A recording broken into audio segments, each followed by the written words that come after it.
ਕਹਾਣੀ ਲਾਗਣ। ਲੇਖਕ ਮਨਦੀਪ ਰਿੰਪੀ। ਅੱਜ ਉਸਨੂੰ ਭੋਰਾ ਨੀਂਦ ਨਹੀਂ ਸੀ ਆ ਰਹੀ। ਉਹ ਕਦੇ ਛੱਤ ਤੇ ਲੱਗੇ ਹੌਲੀ ਹੌਲੀ ਘੁੰਮਦੇ ਪੱਖੇ ਵੱਲ ਵੇਖਦੀ ਤੇ ਕਦੇ ਸਾਹਮਣੇ ਕੰਧ ਵੱਲ ਟਿਕਟਿਕੀ ਲਗਾ ਕੇ ਵੇਖਣ ਲੱਗਦੀ, ਜਿਹਦੀ ਅੱਧੀ ਕੁ ਸਫੈਦੀ ਲੈ ਗਈ ਸੀ ਸਲਾਹ ਪਾਉਣ ਕਾਰਨ। ਕਦੇ ਉਹ ਆਪਣੇ ਆਪ ਨੂੰ ਧੋਖਾ ਦੇਣ ਲਈ ਅੱਖਾਂ ਬੰਦ ਕਰ ਲੈਂਦੀ, ਖੌਰੇ ਅੱਖਾਂ ਬੰਦ ਕੀਤਿਆਂ ਹੀ ਨੀਂਦ ਆ ਜਾਵੇ। ਉਹ ਕਰਵਟ ਲੈਣਾ ਚਾਹੁੰਦੀ ਸੀ ਪਰ ਲੈ ਨਹੀਂ ਸੀ ਰਹੀ, ਇਹ ਸੋਚ ਕੇ ਕਿਧਰੇ ਉਹਦੀ ਧੀ ਨਾ ਜਾਗ ਜਾਵੇ। ਉਂਝ ਵੀ ਆਪਣੇ ਫਿਕਰਾਂ ਦੀ ਪੰਡ ਆਪਣੀ ਧੀ ਦੇ ਸਿਰ ਕਾਹਨੂੰ ਧਰਨੀ, ਇਹ ਸੋਚ ਕੇ ਉਹ ਉਂਝ ਹੀ ਪਈ ਰਹੀ। ਮਨ ਵਿੱਚ ਕਿਧਰੇ ਇਹ ਵੀ ਸੀ ਕਿ ਮੇਰੀ ਧੀ ਵੀ ਹਾਲੇ ਸੁੱਤੀ ਨਹੀਂ, ਉਹ ਵੀ ਮੇਰੇ ਵਾਂਗ ਅੱਖਾਂ ਮੀਚ ਸੌਣ ਦੀ ਜਦੋਜਹਿਦ ਤਾਂ ਨਹੀਂ ਕਰ ਰਹੀ। ਫਿਰ ਉਹ ਆਪਣੀ ਮਾਂ ਬਾਰੇ ਸੋਚਣ ਲੱਗੀ। ਜਦੋਂ ਮੈਂ ਜਾਗਦੀ ਹੁੰਦੀ ਸੀ ਤਾਂ ਮੇਰੀ ਮਾਂ ਦੀ ਨੀਂਦ ਵੀ ਆਪਣੇ ਆਪ ਕਿਧਰੇ ਗੁਆਚ ਜਾਂਦੀ ਸੀ। ਅੱਜ ਉਹਨੂੰ ਮੁੜ ਉਹ ਦਿਨ ਚੇਤੇ ਆ ਰਹੇ ਸਨ ਜਦੋਂ ਉਹ ਤੀਆਂ ਨੂੰ ਢੁੱਕ ਗਈ ਸੀ, ਪਰ ਰਿਸ਼ਤਾ ਕਿਧਰੇ ਨਹੀਂ ਸੀ ਜੁੜਦਾ। ਜਿੱਥੇ ਵੀ ਗੱਲ ਤੁਰਦੀ ਝਟ ਜਵਾਬ ਮਿਲ ਜਾਂਦਾ। ਕਿੰਨੀ ਥਾਂ ਦੇਖ ਦਿਖਾਈ ਹੋਈ, ਇੱਕ ਦਿਨ ਅਜਿਹਾ ਵੀ ਆਇਆ ਕਿ ਦੇਖ ਦਿਖਾਈ ਦੇ ਨਾਂ ਤੇ ਮਨ ਮਹਿਸੂਸ ਕੇ ਰਹਿ ਜਾਂਦਾ। ਭੋਰਾ ਚਿੱਤ ਨਾ ਕਰਦਾ ਤਿਆਰ ਹੋਣ ਲਈ, ਪਰ ਪਿਓ ਦੀ ਘੂਰ ਵੇਖ ਕੇ ਤਿਆਰ ਹੋ ਕੇ ਬੈਠ ਜਾਂਦੀ। ਉਂਝ ਸਰਬਜੀਤ ਤੇ ਸ਼ਕਲ ਸੂਰਤ ਤੋਂ ਇੰਨੀ ਮਾੜੀ ਵੀ ਨਹੀਂ ਸੀ। ਮੰਨਿਆ ਕਿ ਪਰੀਆਂ ਵਰਗੀ ਸੋਹਣੀ ਤਾਂ ਨਹੀਂ ਸੀ, ਫਿਰ ਵੀ ਜਦੋਂ ਪਹਿਨ ਪਚਰ ਕੇ ਨਿਕਲਦੀ ਤਾਂ ਬਥੇਰੀ ਜੱਚਦੀ। ਉਂਝ ਵੀ 10ਵੀਂ ਕਰ ਲਈ ਸੀ, ਜਦੋਂ ਕਿ ਉਹਨਾਂ ਦੀ ਰਿਸ਼ਤੇਦਾਰੀ ਵਿੱਚ ਤਾਂ ਕੋਈ ਕੁੜੀ 8ਵੀਂ ਨਹੀਂ ਸੀ ਟੱਪੀ। ਜਿਹੜਾ ਕੋਈ ਵੇਖਣ ਆਉਂਦਾ ਪਸੰਦ ਪਤਾ ਨਹੀਂ ਕਿਉਂ ਨਹੀਂ ਸੀ ਕਰਕੇ ਜਾਂਦਾ। ਉਹ ਹਮੇਸ਼ਾ ਸੋਚਦੀ, ਇੱਕ ਦੋ ਮੁੰਡਿਆਂ ਨੇ ਆਪ ਮੂਹਰੇ ਹੋ ਕੇ ਰਿਸ਼ਤੇ ਘੱਲੇ, ਪਰ ਉੱਥੇ ਰਿਸ਼ਤਾ ਕਰਨਾ ਉਹਦੇ ਪਿਓ ਨੂੰ ਗਵਾਰਾ ਨਹੀਂ ਸੀ। ਉਹਦਾ ਪਿਓ ਕੱਬੇ ਸੁਭਾਅ ਦਾ ਬੰਦਾ ਸੀ। ਕਹਿੰਦਾ ਸੀ ਕਿ ਲੋਕਾਂ ਨੇ ਕਹਿਣਾ ਕੁੜੀ ਨੇ ਮੁੰਡਾ ਆਪੇ ਪਸੰਦ ਕਰ ਲਿਆ। ਮਾਪੇ ਮਰ ਗਏ ਸੀ ਭਲਾ। ਨਾਲੇ ਸਾਡੇ ਘਰਾਂ ਵਿੱਚ ਆਪੇ ਪਸੰਦ ਕਰਨ ਵਾਲੇ ਸਾਕ ਨਹੀਂ ਪੁੱਗਦੇ। ਅਸੀਂ ਇੱਜ਼ਤਦਾਰ ਬੰਦੇ ਹਾਂ। ਸਰਬਜੀਤ ਨੂੰ ਯਾਦ ਹੈ ਕਿ ਉਹਦੇ ਨਾਲ ਪੜ੍ਹਦੀ ਸੁਖਜੀਤ ਜਦੋਂ ਚਾਈ ਆਪਣੇ ਮਾਮੇ ਦੇ ਮੁੰਡੇ ਦਾ ਸਾਕ ਲਿਆਈ, ਉਹਦੀ ਮਾਂ ਨੇ ਸੁਖਜੀਤ ਨੂੰ ਸਾਫ਼ ਨਾ ਕਰਦਿਆਂ ਕਿਹਾ ਸੀ, ਧੀਏ ਮੇਰੀ ਕਿਸੇ ਨੇ ਨਹੀਂ ਮੰਨੀ। ਤੈਨੂੰ ਇਹਦੇ ਪਿਓ ਦਾ ਪਤਾ ਹੀ ਹੈ ਨਾ, ਜੇ ਕਿਧਰੇ ਉਹਦੇ ਕੰਨੀ ਇਹ ਗੱਲ ਪੈ ਗਈ ਤਾਂ ਉਹਨੇ ਸਰਬਜੀਤ ਤੇ ਮੇਰੇ ਹੱਡ ਗੋਡੇ ਭੰਨ ਦੇਣੇ ਆ। ਉਹਨੇ ਸਾਡਾ ਜਿਉਣਾ ਦੁੱਭਰ ਕਰ ਦੇਣਾ। ਆਪੇ ਵੇਖੂ ਇਹਦਾ ਪਿਓ ਜਿੱਥੇ ਰਿਸ਼ਤਾ ਕਰਨਾ ਹੋਊ। ਸੁਖਜੀਤ ਨੇ ਚੁੱਪੀ ਵੱਟ ਲਈ, ਮੁੜ ਕਦੇ ਵੀ ਸਰਬਜੀਤ ਲਈ ਰਿਸ਼ਤੇ ਦੀ ਗੱਲ ਨਾ ਤੋਰੀ। ਸਰਬਜੀਤ ਦੇ ਪਿਓ ਨੇ ਉਹਨੂੰ ਤੇ ਉਹਦੀ ਮਾਂ ਨੂੰ ਕਹਿ ਰੱਖਿਆ ਸੀ, ਜੇ ਕਿਧਰੇ ਬਾਹਰੋਂ ਕੋਈ ਅਜਿਹੀ ਗੱਲ ਸੁਣਨ ਨੂੰ ਮਿਲੀ ਜਿਸ ਨਾਲ ਮੈਨੂੰ ਅੱਖਾਂ ਨੀਵੀਆਂ ਕਰਨੀਆਂ ਪੈਣ ਤਾਂ ਮੈਂ ਤੁਹਾਡੇ ਦੋਹਾਂ ਮਾਵਾਂ ਧੀਆਂ ਦੇ ਡੱਕਰੇ ਕਰ ਆਪ ਫਾਹਾ ਲੈ ਕੇ ਮਰਨਾ ਪਸੰਦ ਕਰੂੰ, ਪਰ ਕਿਸੇ ਅੱਗੇ ਅੱਖਾਂ ਨੀਵੀਆਂ ਕਰਕੇ ਨਹੀਂ ਜਿਉਣਾ। ਪਿਓ ਦੇ ਮੂੰਹੋਂ ਨਿਕਲੀਆਂ ਇਹ ਗੱਲਾਂ ਸਰਬਜੀਤ ਲਈ ਪੱਥਰ ਤੇ ਲਕੀਰ ਸਨ। ਉਹਨੇ ਇਸ ਤਰ੍ਹਾਂ ਆਪਣੀ ਰੂਹ ਨਾਲ ਗੁੰਦ ਲਈਆਂ ਕਿ ਕਿਸੇ ਮੁੰਡੇ ਵੱਲ ਅੱਖ ਚੁੱਕ ਕੇ ਵੇਖਣਾ ਤਾਂ ਦੂਰ ਦੀ ਗੱਲ, ਕੋਲੋਂ ਲੰਘਦੀ ਹੋਈ ਵੀ ਕੰਬ ਜਾਂਦੀ ਸੀ। ਜੇ ਕੋਈ ਮੁੰਡਾ ਉਹਦੇ ਨਾਲ ਕੋਈ ਗੱਲ ਕਰਨ ਦੀ ਕੋਸ਼ਿਸ਼ ਵੀ ਕਰਦਾ ਤਾਂ ਉਹ ਘਬਰਾ ਕੇ ਪਾਸਾ ਵੱਟ ਲੈਂਦੀ। ਖੈਰ, ਜਦੋਂ ਉਹਦੀ ਸਹੇਲੀ ਸੁਖਜੀਤ ਵਿਆਹ ਤੋਂ ਬਾਅਦ ਪਹਿਲੀ ਵਾਰ ਉਹਨੂੰ ਮਿਲਣ ਆਈ ਸੀ ਤਾਂ ਸਿਲਕ ਦੇ ਗੁਲਾਬੀ ਰੰਗ ਦੇ ਸੂਟ ਅਤੇ ਤਿੱਲੇਦਾਰ ਪੰਜਾਬੀ ਜੁੱਤੀ ਵਿੱਚ ਸੁਖਜੀਤ ਉਹਨੂੰ ਇੰਨੀ ਸੋਹਣੀ ਲੱਗੀ ਕਿ ਉਹ ਉਹਦੇ ਵੱਲ ਨੀਝ ਲਾ ਕੇ ਵੇਖਦੀ ਰਹਿ ਗਈ। ਸੁਖਜੀਤ ਹੱਸ ਕੇ ਆਖਣ ਲੱਗੀ, ਮੇਰਾ ਸੂਟ ਤੇ ਜੁੱਤੀ ਨਾ ਵੇਖੀ, ਜਦੋਂ ਤੂੰ ਮਕਲਾਵੇ ਜਾਣਾ ਤੈਨੂੰ ਵੀ ਸਿਲਕ ਦਾ ਸੂਟ ਤੇ ਤਿੱਲੇ ਦੀ ਕੱਢੀ ਹੋਈ ਜੁੱਤੀ ਮਿਲਣੀ ਹੈ ਸ਼ਗਨਾਂ 'ਚ। ਸਰਬਜੀਤ ਦੇ ਮਨ ਵਿੱਚ ਵੀ ਤਿੱਲੇਦਾਰ ਪੰਜਾਬੀ ਜੁੱਤੀ ਤੇ ਸਿਲਕ ਦੇ ਸੂਟ ਦੀ ਰੀਝ ਕਰਵਟ ਲੈਣ ਲੱਗੀ। ਉਹਦੀਆਂ ਸੋਚਾਂ ਦੀਆਂ ਤੰਦਾਂ ਹੁਣ ਵਿਆਹ ਦੇ ਨਾਲ ਸਿਲਕ ਦੇ ਸੂਟ ਅਤੇ ਤਿੱਲੇਦਾਰ ਪੰਜਾਬੀ ਜੁੱਤੀ ਦੇ ਆਲੇ ਦੁਆਲੇ ਲਿਪਟਣ ਲੱਗੀਆਂ। ਜਦੋਂ ਰਿਸ਼ਤੇ ਦੀ ਗੱਲ ਸਿਰੇ ਨਾ ਚੜ੍ਹਦੀ ਤਾਂ ਉਹ ਖਿਝ ਜਾਂਦੀ। ਇੱਕ ਦਿਨ ਇੱਕ ਮੁੰਡਾ ਉਹਨੂੰ ਵੇਖਣ ਆਇਆ ਤੇ ਝੱਟ ਨਾਂਹ ਵਿੱਚ ਸਿਰ ਮਾਰ ਗਿਆ। ਸਰਬਜੀਤ ਸੋਚਾਂ ਵਿੱਚ ਪੈ ਗਈ। ਆਪ ਕਿੰਨਾ ਕੁ ਸੋਹਣਾ ਸੁਨੱਖਾ ਸੀ, ਪੱਕਾ ਰੰਗ, ਮੋਟੇ ਨੈਣ, ਨਕਸ਼ ਤੇ ਆਵਾਜ਼ ਗਲੇ 'ਚੋਂ ਜ਼ੋਰ ਲਾਇਆ ਮਸਾਂ ਹੀ ਨਿਕਲਦੀ ਸੀ। ਕਈ ਵਾਰ ਉਹਨੂੰ ਆਪਣੇ ਪਿਓ 'ਤੇ ਵੀ ਗੁੱਸਾ ਆਉਂਦਾ ਕਿ ਕਿਹੋ ਜਿਹਾ ਨਾਲ ਉਹਦਾ ਸਾਕ ਕਰਨ ਲੱਗਿਆ ਸੀ, ਪਰ ਪਿਓ ਦੀਆਂ ਅੱਖਾਂ ਵੇਖ ਡਰ ਜਾਂਦੀ ਤੇ ਚੁੱਪਚਾਪ ਸਿਰ ਤੇ ਚੁੰਨੀ ਲੈ ਨੀਵੀਂ ਪਾ ਕੇ ਬੈਠ ਜਾਂਦੀ। ਫਿਰ ਉਹ ਆਪਣੇ ਮਨ ਨੂੰ ਸਮਝਾਉਣ ਲਈ ਸਿਲਕ ਦੇ ਸੂਟ ਤੇ ਤਿੱਲੇਦਾਰ ਜੁੱਤੀ ਬਾਰੇ ਹੀ ਸੋਚਣ ਲੱਗਦੀ। ਪਤਾ ਨਹੀਂ ਕਿੰਨੇ ਕੁ ਮੁੰਡੇ ਸਰਬਜੀਤ ਦੇ ਪਿਓ ਨੇ ਪਸੰਦ ਕੀਤੇ, ਪਰ ਦੇਖ ਦਿਖਾਈ ਤੋਂ ਅੱਗੇ ਗੱਲ ਨਾ ਤੁਰਦੀ। ਹੁਣ ਇੱਕ ਮੁੰਡਾ ਹੋਰ ਉਹਦੇ ਪਿਓ ਨੂੰ ਜੱਜ ਗਿਆ ਸੀ। ਤਿੱਖੇ ਨੈਣ ਨਕਸ਼, ਸੋਹਣਾ ਸੁਨੱਖਾ, ਪਰ ਗੱਲ ਮੁੰਡੇ ਦੀ ਪਸੰਦ ਨਾ ਪਸੰਦ ਤੇ ਖੜੀ ਸੀ। ਸਰਬਜੀਤ ਤੇ ਉਹਦੀ ਮਾਂ ਘਬਰਾਈਆਂ ਹੋਈਆਂ ਸਨ। ਮੁੰਡਾ ਤੇ ਉਸਦੀ ਭਰਜਾਈ ਮੋਗੇ ਤੋਂ ਸਰਬਜੀਤ ਨੂੰ ਵੇਖਣ ਆਏ। ਸਰਬਜੀਤ ਹਮੇਸ਼ਾ ਦੀ ਤਰ੍ਹਾਂ ਨੀਵੀਂ ਪਾਈ ਬੈਠੀ ਰਹੀ। ਜੋ ਕੁਝ ਪੁੱਛਿਆ ਉਸਦਾ ਜਵਾਬ ਸਲੀਕੇ ਨਾਲ ਦੇ ਰਹੀ ਸੀ। ਹਮੇਸ਼ਾ ਵਾਂਗ ਉਸਦੀ ਵੀ ਹਿੰਮਤ ਨਾ ਪਈ ਮੁੰਡੇ ਵੱਲ ਵੇਖਣ ਦੀ। ਉਹਨਾਂ ਚਾਹ ਪਾਣੀ ਪੀਤਾ ਤੇ ਘਰ ਜਾ ਕੇ ਸਲਾਹ ਕਰਕੇ ਸੁਨੇਹਾ ਘੱਲਣ ਦੀ ਗੱਲ ਆਖ ਕੇ ਤੁਰ ਗਏ। ਸਰਬਜੀਤ ਦਾ ਪਿਓ ਹਮੇਸ਼ਾ ਵਾਂਗ ਸਰਬਜੀਤ ਨੂੰ ਹੀ ਅੱਖਾਂ ਨਾਲ ਤਾੜਦਾ ਰਿਹਾ ਤੇ ਸਰਬਜੀਤ ਡਰ ਗਈ ਕਿ ਇਸ ਵਾਰ ਵੀ ਪੱਕਾ ਜਵਾਬ ਹੀ ਮਿਲਣਾ ਹੈ। ਉਹ ਸਾਰੀ ਰਾਤ ਜਾਗਦੀ ਰਹੀ ਤੇ ਉਹਦੀਆਂ ਅੱਖਾਂ 'ਚੋਂ ਹੰਝੂ ਸਿਮਦੇ ਰਹੇ। ਉਹ ਰੱਬ ਕੋਲੋਂ ਪੁੱਛ ਰਹੀ ਸੀ ਕਿ ਉਹਨੇ ਕੀ ਗੁਨਾਹ ਕੀਤਾ, ਕਿ ਉਹ ਸਾਰੀ ਉਮਰ ਕੁਆਰੀ ਹੀ ਰਹੇਗੀ, ਆਪਣੇ ਮਾਂ-ਬਾਪ ਤੇ ਬੋਝ ਬਣੀ ਹੋਈ। ਉਹਦੇ ਹਾਣ ਦੀਆਂ ਸਭ ਵਿਆਹੀਆਂ ਗਈਆਂ ਸਨ। ਹੁਣ ਤਾਂ ਗੁਆਂਢ ਦੀਆਂ ਔਰਤਾਂ ਵੀ ਗੱਲਾਂ ਵਿੱਚ ਪੁੱਛਦੀਆਂ ਰਹਿੰਦੀਆਂ ਸਨ, ਵੇਖਿਆ ਕੋਈ ਰਿਸ਼ਤਾ ਭਾਈ, ਬਣੀ ਕੋਈ ਗੱਲ, ਕਿਸੇ ਪੰਡਤ ਨੂੰ ਟੇਵਾ ਵਿਖਾ ਲੈਂਦੇ। ਉਹਨਾਂ ਦੀ ਗੁਆਂਢਣ ਬਾਂਸੋ ਤਾਂ ਟੋਟਕੇ ਵੀ ਦੱਸ ਜਾਂਦੀ।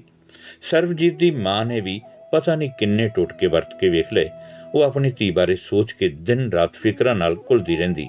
ਇੱਕ ਦਿਨ ਸਰਬਜੀਤ ਦੀ ਚਾਚੀ ਮੋਗੇ ਵਾਲਾ ਰਿਸ਼ਤਾ ਸਿਰੇ ਨਾ ਚੜ੍ਹਦਾ ਵੇਖ ਗੁਆਂਢਣ ਨੂੰ ਆਖਣ ਲੱਗੀ, ਇਹ ਰਿਸ਼ਤਾ ਵੀ ਸਿਰੇ ਨਹੀਂ ਲੱਗਦਾ, ਇਹਦਾ ਨਹੀਂ ਛੇਤੀ ਸਾਖ ਹੋਣਾ ਕਿਧਰੇ। ਅੱਜ ਕੱਲ੍ਹ ਤਾਂ ਚੰਗੀਆਂ ਭਲੀਆਂ ਦੇ ਰਿਸ਼ਤੇ ਨਹੀਂ ਛੇਤੀ ਹੁੰਦੇ, ਅਗਲੇ 100 ਨੱਕ ਬੁੱਲ ਕੱਢਦੇ ਨੇ। ਇਹ ਤਾਂ ਉਂਝ ਵੀ ਬਹੁਤੀ ਸੋਹਣੀ ਨਹੀਂ, ਮੇਰੀ ਕੁੜੀ ਵੱਲ ਵੇਖੋ, ਪਰੀਆਂ ਵਰਗੀ ਆ। ਚਾਹੇ ਅੱਜ ਵਿਆਹ ਬਾਰੇ ਸੋਚਾਂ, ਕੱਲ ਨੂੰ 36 ਰਿਸ਼ਤੇ ਆ ਜਾਣ, ਪਰ ਮੈਂ ਸੋਚਦੀ ਹਾਂ ਪਹਿਲਾਂ ਇਹਦਾ ਰਿਸ਼ਤਾ ਨਿਬੜੇ, ਨਹੀਂ ਤਾਂ ਐਵੇਂ ਮਾਵਾਂ ਧੀਆਂ ਹੌਕੇ ਲੈਣਗੀਆਂ ਮੇਰੀ ਧੀ ਤੇ। ਜਦੋਂ ਸਰਬਜੀਤ ਉਹਦੀ ਮਾਂ ਦੇ ਕੰਨਾਂ ਵਿੱਚ ਇਹ ਗੱਲਾਂ ਪਈਆਂ ਤਾਂ ਦੋਵੇਂ ਸੁਣ ਰਹਿ ਗਈਆਂ, ਪਰ ਉਹ ਇਹ ਸੋਚ ਕੇ ਚੁੱਪ ਕਰ ਗਈਆਂ ਕਿ ਘਰ ਵਿੱਚ ਕਲੇਸ਼ ਕਾਹਨੂੰ ਕਰਨਾ। ਮੋਗੇ ਵਾਲੇ ਮੁੰਡੇ ਬਾਰੇ 2-4 ਦਿਨ ਘਰ ਵਿੱਚ ਚਰਚਾ ਹੁੰਦੀ ਰਹੀ, ਪਰ ਉੱਥੋਂ ਕੋਈ ਸੁੱਖ ਸੁਨੇਹਾ ਨਾ ਆਉਣ ਕਾਰਨ ਉਹਨਾਂ ਨੂੰ ਇਹ ਰਿਸ਼ਤਾ ਵੀ ਹੱਥੋਂ ਨਿਕਲਦਾ ਜਾਪਿਆ। ਪਰ ਇੱਕ ਦਿਨ ਵਿਚੋਲੇ ਦਾ ਫੋਨ ਆ ਗਿਆ ਕਿ ਮੁੰਡੇ ਨੂੰ ਭਾਈ ਤੁਹਾਡੀ ਧੀ ਪਸੰਦ ਹੈ, ਸਹਿਮਤੀ ਨਾਲ ਵਿਆਹ ਦਾ ਦਿਨ ਪੱਕਾ ਕਰ ਲਓ। ਮੁੰਡੇ ਵਾਲੇ ਤਾਂ ਝੱਟ ਮੰਗਣੀ ਪੱਟ ਵਿਆਹ ਵਾਲੀ ਗੱਲ ਕਰ ਰਿਹਾ, ਬਾਕੀ ਤੁਸੀਂ ਦੱਸੋ। ਸਰਬਜੀਤ ਦੇ ਪਿਓ ਨੇ ਹਾਮੀ ਭਰਨ ਲੱਗਿਆ ਦੇਰ ਨਾ ਲਾਈ।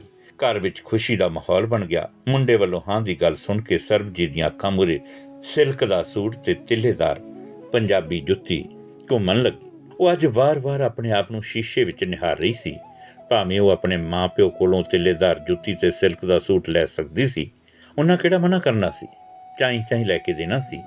ਪਰ ਉਹਨੂੰ ਤਾਂ ਆਪਣੇ ਸਹੁਰਿਆਂ ਵੱਲੋਂ ਸਿਲਕ ਦਾ ਸੂਟ ਤੇ ਪੰਜਾਬੀ ਤਿੱਲੇਦਾਰ ਜੁੱਤੀ ਚਾਹੀਦੀ ਸੀ, ਤਾਂ ਕਿ ਉਹ ਵੀ ਆਪਣੀਆਂ ਸਹੇਲੀਆਂ ਨੂੰ ਚਾਵਾਂ ਨਾਲ ਵਿਖਾ ਸਕੇ। ਸਰਬਜੀਤ ਨੇ ਕਦੇ ਵੀ ਆਪਣੇ ਬਾਰੇ ਨਹੀਂ ਸੀ ਸੋਚਿਆ ਜਿਵੇਂ ਆਮ ਕੁੜੀਆਂ ਆਪਣੇ ਜੀਵਨ ਸਾਥੀ ਬਾਰੇ ਸੋਚਦੀਆਂ ਹਨ ਕਿ ਉਹ ਬਹੁਤ ਪਿਆਰ ਕਰੇਗਾ, ਹਰ ਰੀਝ ਪੁਗਾਏਗਾ। ਉਹ ਤਾਂ ਇਹੋ ਸੋਚਦੀ ਸੀ ਉਹ ਕਦੇ ਆਪਣੇ ਪਤੀ ਨੂੰ ਦੁਖੀ ਨਹੀਂ ਹੋਣ ਦੇਵੇਗੀ, ਉਸ ਦੀ ਖੂਬ ਸੇਵਾ ਕਰੇਗੀ, ਉਸ ਦੀ ਚੰਗੀ ਮਾੜੀ ਗੱਲ ਮੰਨੇਗੀ। ਜੇ ਮੈਂ ਉਸ ਨਾਲ ਚੰਗਾ ਨਿਭਾਵਾਂਗੀ ਤਾਂ ਭਲਾ ਉਹ ਮੇਰੇ ਨਾਲ ਕਿਵੇਂ ਮਾੜਾ ਹੋ ਸਕਦਾ ਹੈ। ਜਾਂ ਫਿਰ ਉਹ ਸੋਚਦੀ ਕਿ ਮੇਰੇ ਮਾਂ ਪਿਓ ਜਦੋਂ ਇਸ ਰਿਸ਼ਤੇ ਤੋਂ ਖੁਸ਼ ਹਨ ਤਾਂ ਮੈਂ ਵੀ ਖੁਸ਼ ਹੀ ਰਹਾਂਗੀ। ਮੇਰੀ ਖੁਸ਼ੀ ਮੇਰੇ ਘਰਦਿਆਂ ਨਾਲ ਹੀ ਬੱਝੀ ਹੋਈ ਹੈ। ਉਹ ਆਪਣੇ ਮਾਂ ਪਿਓ ਨੂੰ ਖੁਸ਼ ਵੇਖ ਕੇ ਖੁਸ਼ ਸੀ ਕਿ ਉਹਦੀ ਮਾਂ ਆਪਣੀ ਧੀ ਦੇ ਚਿਹਰੇ ਤੇ ਰੀਝਾਂ ਤੇ ਚਾਵਾਂ ਦੇ ਰੰਗ ਵੇਖ ਕੇ। ਗਲੀ ਗੁਆਂਢ ਵਿੱਚ ਵੀ ਬਹੁਤ ਚਾਅ ਕੀਤਾ ਗਿਆ ਕਿ ਚਲੋ ਧੀ ਧਿਆਣੀ ਆਪਣਾ ਘਰ ਸਾਂਭੇ। ਚਾਵਾਂ ਨਾਲ ਹਲਦੀ ਦੇ ਟਿੱਕੇ ਲਾ ਚਿੱਠੀ ਤੋਰੀ ਗਈ। ਸੁੱਖੀ ਸਾਂਦੀ ਵਿਆਹ ਦਾ ਦਿਨ ਆ ਗਿਆ। ਸਾਰੇ ਸ਼ਗਨ ਮਨਾਏ ਗਏ। ਉਹ ਚੂੜੇ ਤੇ ਮਹਿੰਦੀ ਨਾਲ ਗੱਲਾਂ ਕਰਦੀ ਕਲੀਰਿਆਂ ਨਾਲ ਸਾਂਝ ਪਾ ਸੂਹੇ ਸੂਟ ਵਿੱਚ ਸਜੀ ਡੋਲੀ ਜਾ ਬੈਠੀ। ਉਹ ਸਾਰੇ ਰਾਹ ਆਪਣੀ ਆਉਣ ਵਾਲੀ ਜ਼ਿੰਦਗੀ ਦੇ ਸੁਨਹਿਰੀ ਪਲਾਂ ਬਾਰੇ ਸੋਚਦੀ ਰਹੀ। ਗੱਡੀ ਵਿੱਚ ਬੈਠੀ ਉਹ ਆਪਣੇ ਆਪ ਗੱਲਾਂ ਕਰਦੀ ਰਹੀ ਕਿ ਹੁਣ ਤਾਂ ਮੇਰੇ ਘਰ ਦੇ ਸਾਰੇ ਖੁਸ਼ ਨੇ, ਹੁਣ ਕਦੇ ਮੇਰੀ ਮਾਂ ਨੂੰ ਮੇਰੀ ਚਾਚੀ ਦੀਆਂ ਦਿਲ ਚੀਰਵੀਆਂ ਗੱਲਾਂ ਨਹੀਂ ਸੁਣਨੀਆਂ ਪੈਣਗੀਆਂ। ਜਦੋਂ ਡੋਲੀ ਵਾਲੀ ਗੱਡੀ ਨੇ ਉਹਦੇ ਸਹੁਰੇ ਘਰ ਮੂਹਰੇ ਬ੍ਰੇਕ ਲਾਏ, ਉਦੋਂ ਦੀ ਸੁਰਤ ਖੁੱਲੀ। ਸ਼ਗਨਾਂ ਨਾਲ ਉਹਨੂੰ ਡੋਲੀ ਵਿੱਚੋਂ ਬਾਹਰ ਕੱਢਿਆ ਗਿਆ। ਫਿਰ ਪਾਣੀ ਵਾਰ ਕੇ ਉਹਦੀ ਚਾਚੀ ਸੱਸ ਨੇ ਉਹਦਾ ਗ੍ਰਹਿ ਪ੍ਰਵੇਸ਼ ਕਰਵਾਇਆ। ਆਪਣੇ ਲਈ ਹੁੰਦੇ ਸ਼ਗਨਾਂ ਨੂੰ ਵੇਖ ਉਹ ਫੁੱਲੀ ਨਹੀਂ ਸੀ ਸਮਾ ਰਹੀ, ਪਰ ਉਹ ਆਪਣੇ ਸ਼ਗਨਾਂ ਦਾ ਸਮਾਨ ਦੇਖ ਕੇ ਉਦਾਸ ਵੀ ਹੋਈ, ਕਿਉਂਕਿ ਉਹਨੂੰ ਸਿਲਕ ਦਾ ਸੂਟ ਤੇ ਤਿੱਲੇਦਾਰ ਜੁੱਤੀ ਵਰੀ ਵਿੱਚ ਕਿਧਰੇ ਨਜ਼ਰ ਨਹੀਂ ਆਏ। ਜ਼ਿੰਦਗੀ ਨਵੀਆਂ ਲੀਹਾਂ ਤੇ ਤੁਰ ਪਈ। ਹੁਣ 10 ਸਾਲ ਬੀਤ ਗਏ। ਉਹ ਹਮੇਸ਼ਾ ਆਪਣੇ ਪਤੀ ਕੋਲ ਹਿਰਖ ਕਰਦੀ ਕਿ ਉਹਨੇ ਉਹਨੂੰ ਸ਼ਗਨਾਂ 'ਚ ਗੁਲਾਬੀ ਸਿਲਕ ਦਾ ਸੂਟ ਤੇ ਤਿੱਲੇਦਾਰ ਪੰਜਾਬੀ ਜੁੱਤੀ ਕਿਉਂ ਨਹੀਂ ਦਿੱਤੇ। ਸ਼ੁਰੂ 'ਚ ਤਾਂ ਉਹ ਹੱਸ ਕੇ ਸਾਰ ਦਿੰਦਾ ਸੀ ਤੇ ਹੁਣ ਕਈ ਵਾਰੀ ਖਿੱਝ ਕੇ ਆਖਦਾ, ਤੂੰ ਨਹੀਂ ਰੱਜਣਾ ਕਦੇ ਸੂਟਾਂ ਨਾਲ।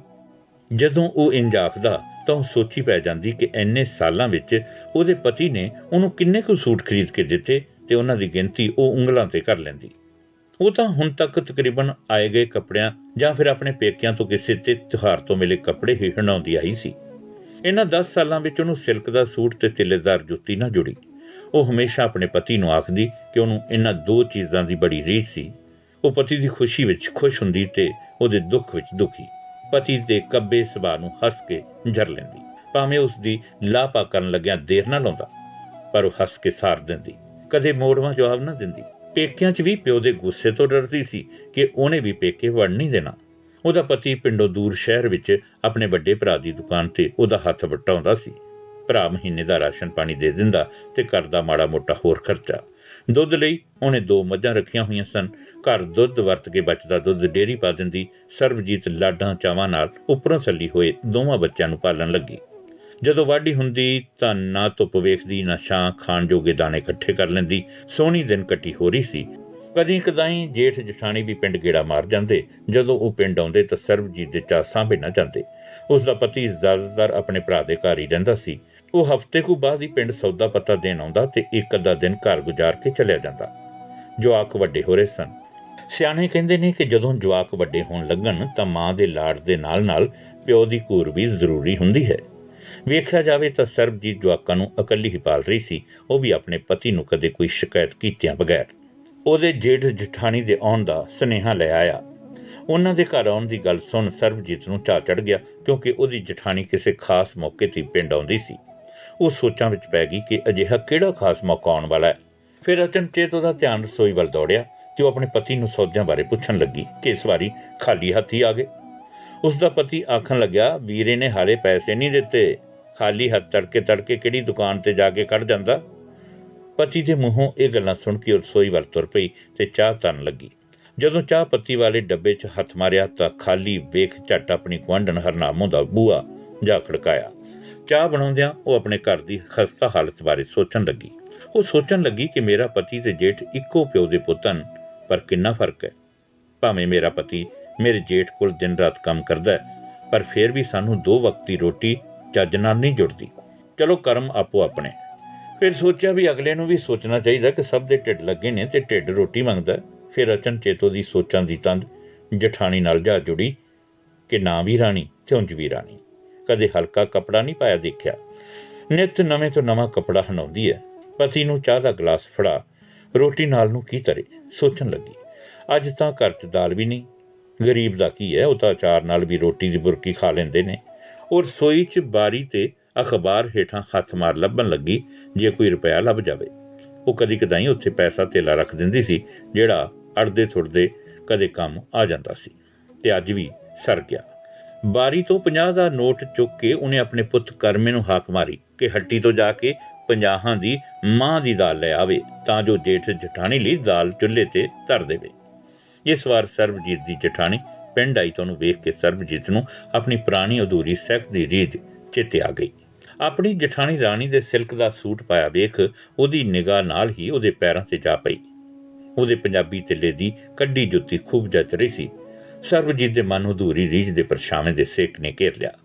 ਉਹ ਆਪਣੇ ਪੈਰਾਂ ਵਿੱਚ ਪਾਈ ਹੋਈ ਕਸੀ ਗੋਹੇ ਨਾਲ ਲਿਬੜੀ ਕੈਂਚੀ ਚੱਪਲ ਨੂੰ ਘੂਰਨ ਲੱਗੀ। ਉਹਦੀ ਜਠਾਣੀ ਅੱਜ ਆਪਣੀ ਧੀ ਦੇ ਪੱਕੇ ਹੋਏ ਸਾਕ ਦੀ ਖੁਸ਼ੀ ਸਾਂਝੀ ਕਰਨ ਆਈ ਸੀ।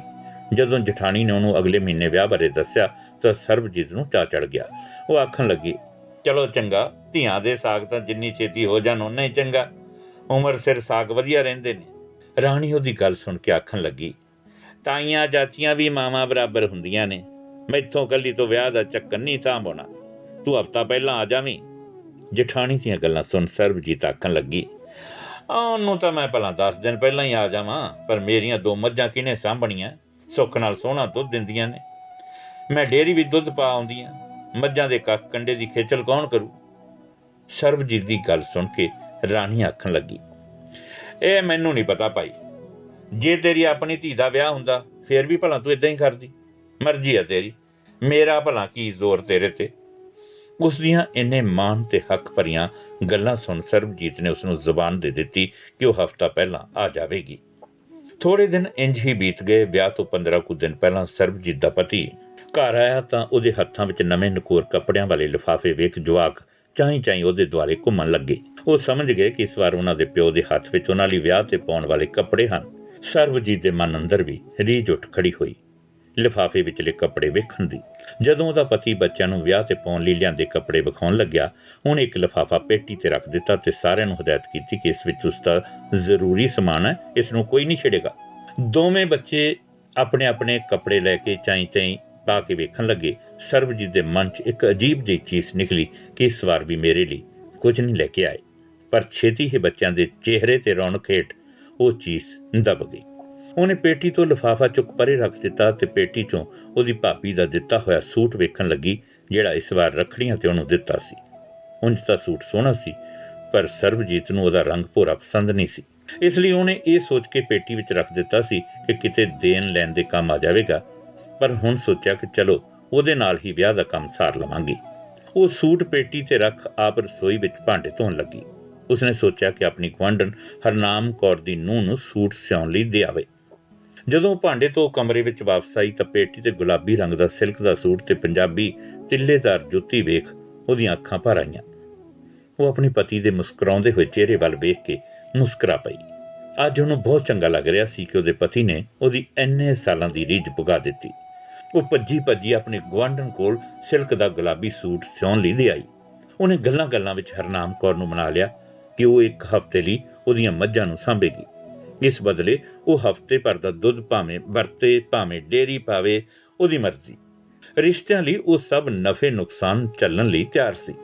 ਆਪਣੀ ਜਠਾਣੀ ਨੂੰ ਦਿੱਤੀ ਹੋਈ ਆਪਣੀ ਜ਼ੁਬਾਨ ਦਾ ਮਾਣ ਰੱਖਦਿਆਂ ਉਹ ਹਫ਼ਤਾ ਪਹਿਲਾਂ ਉਸਦੇ ਘਰ ਪਹੁੰਚ ਗਈ। ਉਹ ਇੰਜ ਨੱਠ ਭੱਜ ਕੇ ਕੰਮ ਕਰ ਰਹੀ ਸੀ ਜਿਵੇਂ ਸੱਚਮੁੱਚ ਉਹਦੀ ਧੀ ਦਾ ਹੀ ਵਿਆਹ ਹੋਵੇ। ਵਿਆਹ ਵਾਲੇ ਦਿਨ ਉਹ ਬਹੁਤ ਜੱਚ ਰਹੀ ਸੀ। ਉਹ ਆਪਣੇ ਗੁਲਾਬੀ ਸਿਲਕ ਦੇ ਸੂਟ ਤੇ ਜੁੱਤੀ ਨੂੰ ਵਾਰ-ਵਾਰ ਨਿਹਾਰ ਰਹੀ ਸੀ। ਨਿਹਾਰਦੀ ਵੀ ਕਿਉਂ ਨਾ, ਵਿਆਹ ਦੇ ਇੰਨੇ ਵਰ੍ਹਿਆਂ ਪਿੱਛੋਂ ਤਾਂ ਉਹਦੀ ਰੀਝ ਪੂਰੀ ਹੋਈ ਸੀ। ਹੁਣ ਤੱਕ ਤਾਂ ਉਹ ਆਏ ਗਏ ਕੱਪੜਿਆਂ ਨਾਲ ਹੀ ਤਨ ਢੱਕਦੀ ਆ ਰਹੀ ਸੀ, ਜਾਂ ਫਿਰ ਕਿਸੇ ਤਿਥ ਤਿਉਹਾਰ ਤੇ ਆਪਣੇ ਮਾਪਿਆਂ ਵੱਲੋਂ ਆਏ ਕੱਪੜੇ ਚਾਈ ਹੰਢਾ ਲੈਂਦੀ। ਵਿਆਹ ਸੁੱਖੀ ਸਾਂਦੀ ਹੋ ਗਿਆ। ਕੁੜੀ ਸ਼ਗਨਾਂ ਨਾਲ ਆਪਣੇ ਸਹੁਰੇ ਘਰ ਤੁਰ ਗਈ। ਵਿਆਹ ਤੋਂ ਅਗਲੇ ਦਿਨ ਉਹ ਘਰ ਦੀ ਸਾਫ਼ ਸਫਾਈ ਵਿੱਚ ਰੁੱਝ ਗਈ। ਐਨੇ ਨੂੰ ਉਹਦੀ ਜਠਾਣੀ ਦੀ ਇੱਕ ਗੁਆਂਢਣ ਉਹਨਾਂ ਦੇ ਘਰ ਆ ਬੈਠੀ। ਸਰਬਜੀਤ ਚਾਈ ਉਹਦੇ ਲਈ ਚਾਹ ਬਣਾ ਕੇ ਇੱਕ ਪਲੇਟ ਵਿੱਚ ਸੀਰਨੀ ਪਾ ਕੇ ਲਿਆਈ। ਜਠਾਣੀ ਦਾ ਸਿਰ ਦੁਖਦਾ ਸੀ ਤੇ ਉਹ ਚੁੱਪ-ਚਾਪ ਬੈੱਡ ਤੇ ਬੈਠੀ ਸੀ ਕਿ ਅਚਾਨਕ ਗੁਆਂਢਣ ਨੇ ਗੱਲ ਸ਼ੁਰੂ ਕੀਤੀ। ਧੀਏ, ਨਾਂ ਕੀ ਹੈ ਤੇਰਾ? ਉਹ ਬੜੇ ਮੋਹ ਨਾਲ ਪੁੱਛ ਰਹੀ ਸੀ ਤੇ ਉਸਦਾ ਧੀਏ ਕਹਿ ਕੇ ਬੁਲਾਉਣਾ ਉਸਦੇ ਮਨ ਨੂੰ ਟੁੰਬ ਗਿਆ। ਉਹ ਬੜੀ ਹਲੀਮੀ ਨਾਲ ਆਖਣ ਲੱਗੀ, ਜੀ ਸਰਬਜੀਤ। ਗੁਆਂਢਣ ਉਸਦੀ ਜਠਾਣੀ ਤੇ ਉਸਦੇ ਵੱਲ ਵੇਖਦੀ ਹੋਈ ਕਹਿਣ ਲੱਗੀ, ਧੀਏ, ਮੇਰੀ ਪੋਤੀ ਦਾ ਵਿਆਹ ਹੈ ਅਗਲੇ ਹਫ਼ਤੇ। ਹੁਣ ਤੂੰ ਕਿਤੇ ਨਾ ਜਾਈਂ, ਥੋੜੇ ਦਿਨ ਹੋਰ ਰੁਕ ਜਾ। ਸਰਬਜੀਤ ਨੂੰ ਉਹਦੇ ਹੱਕ ਤੇ ਲਾਡ ਨਾਲ ਕਹੇ ਬੋਲ ਸੁਣ ਕੇ ਬਹੁਤ ਚੰਗਾ ਲੱਗਾ। ਉਹ ਉਸੇ ਲਾਡ ਨਾਲ ਆਖਣ ਲੱਗੀ, ਮਾਂ ਜੀ, ਹੋਰ ਤਾਂ ਕੁਝ ਨਹੀਂ, ਬੱਚਿਆਂ ਦੇ ਪੇਪਰ ਨੇ, ਨਾਲੇ ਮੈਂ ਆਪਣਾ ਘਰ ਹੀ ਵੀ ਵੇਖਣਾ ਜਾ ਕੇ। ਕਿੰਨੇ ਦਿਨ ਹੋ ਗਏ, ਗੁਆਂਢੀਆਂ ਨੂੰ ਕਹਿ ਕੇ ਆਈ ਸੀ ਪਸ਼ੂ ਸਾਂਭਣ ਲਈ, ਹੋਰ ਰਹਿ ਕੇ ਨਹੀਂ ਸਰਨਾ ਮੇਰਾ। ਉਹ ਬਜ਼ੁਰਗ ਮਾਨ ਨਾਲ ਆਖਣ ਲੱਗੀ, ਤੇਰਾ ਹੱਕ ਨਹੀਂ ਰੱਖਦੀ, ਤੈਨੂੰ ਤੇਰੇ ਕੰਮ ਦਾ ਪੂਰਾ ਲਾਗ ਦੇਵਾਂਗੀ। ਉਂਝ ਵੀ ਤੂੰ ਸੋਹਣੀ ਸੁਨੱਖੀ ਤੇ ਸਾਫ਼ ਸੁਥਰੀ ਹੈ, ਕੰਮ ਨੂੰ ਵੀ ਸੋਹਣਾ ਹੱਥ ਪਾਉਂਦੀ ਹੈ ਜਿਵੇਂ ਘਰ ਦਾ ਵਿਆਹ ਹੋਵੇ। ਜਿੱਦਾਂ ਦਾ ਸਿਲਕ ਦਾ ਸੂਟ ਤੇ ਤਿੱਲੇਦਾਰ ਪੰਜਾਬੀ ਜੁੱਤੀ ਰਾਣੀ ਨੇ ਦਿੱਤੀ ਹੈ ਨਾ ਤੈਨੂੰ, ਉਹਦੇ ਨਾਲੋਂ ਵੀ ਵਧੀਆ ਦੇਵਾਂਗੀ। ਗੁਆਂਢਣ ਦੀਆਂ ਗੱਲਾਂ ਸੁਣ ਕੇ ਸਰਬਜੀਤ ਦੇ ਚਿਹਰੇ ਦਾ ਰੰਗ ਉੱਡ ਗਿਆ। ਉਹ ਆਪਣੀ ਜਠਾਣੀ ਦੇ ਮੂੰਹ ਵੱਲ ਵੇਖਣ ਲੱਗੀ, ਜਿਹੜੀ ਸਰਬਜੀਤ ਤੋਂ ਨਜ਼ਰਾਂ ਚੁਰਾ ਰਹੀ ਸੀ।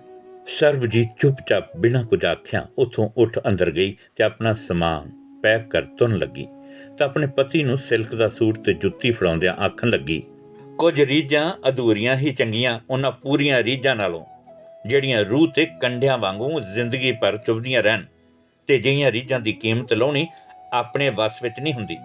ਉਹ ਆਪਣੇ ਦੋਹਾਂ ਜਵਾਕਾਂ ਨਾਲ ਬੱਸ ਅੱਡੇ ਵੱਲ ਤੁਰ ਪਈ।